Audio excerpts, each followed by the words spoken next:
Look kids, we are here now at the beach. Look at the place.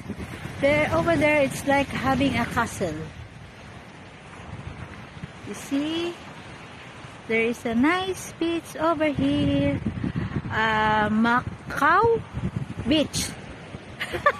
You said Macau Beach. So you see? Very nice. The weather is good. The water is good. There is no jellyfish. Yes! So we can swim. Yahoo! So you see, Papa is there.